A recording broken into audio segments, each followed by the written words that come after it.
go. All right. So this one, I have mentioned it before in other videos. If you want to learn a little something, Black IPAs. It is considered an oxymoron. It's not supposed to really exist in that way. Still, apparently it comes from the Northwest, Cascadian black or dark lager, or ale. It's supposed to be properly made, good amount of hops, with not the same finishes as a typical IPA, is the main concept that I believe I'm getting. However, two major important things: darker beer, plenty of hops.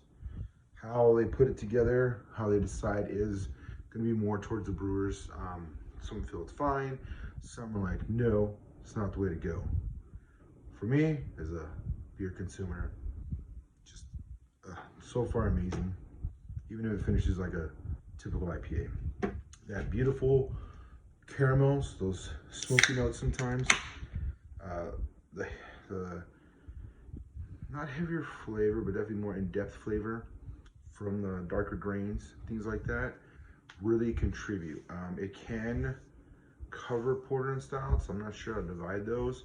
So far, I've mainly been getting porters more like a lager, but I'm still looking into it, so don't take my word on it. Definitely, those are both dark beers, but one would be lighter and cleaner, maybe even crisp, and that would remind me more of a porter. But if it really is a lager, then it doesn't go under ale, whereas stout really is more an ale, and black IPAs are an ale, and Cascadian, I don't know if I got it right, those are an ale as well. So that's a basic divide. I already like stouts, I already like porters, and you balance some hops in it and give it a great finish. Yeah. All right, 512, love your pecan porter. Love stout for me, and a couple of your IPAs. The IPAs definitely were grassy. They weren't mean, but they definitely brought that flavor. They were just awesome. And so already smoky, toasty, kind of like a campfire in the woods with marshmallows. Not really so much the sweetness of marshmallows, just the reminding of the beautiful sugars, and then right when it starts to burn, before it's sweet, it has that right in between because it's going with the smoky.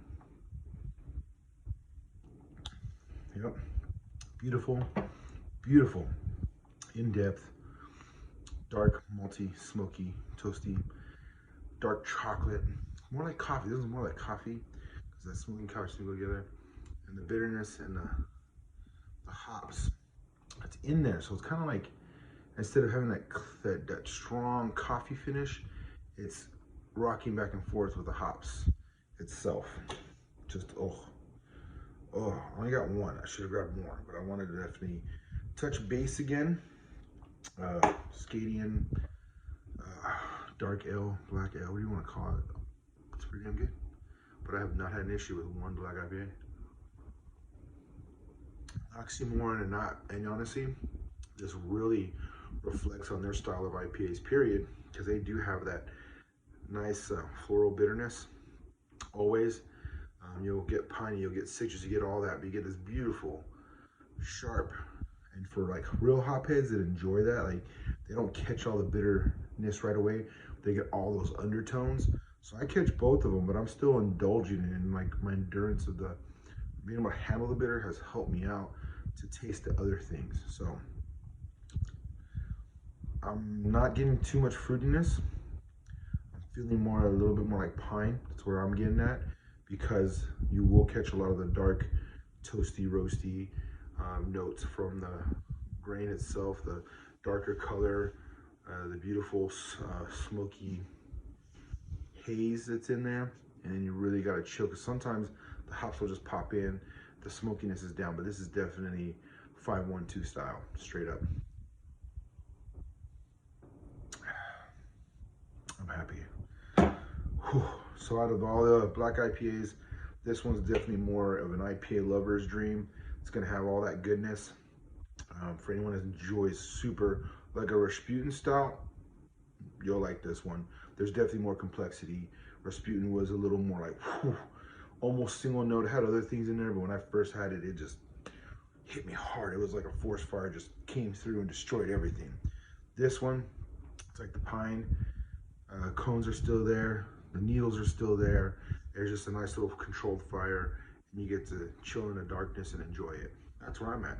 So there you go. 512 is for you. Keep it coming. Love it. All right, drink safe. Have a good night.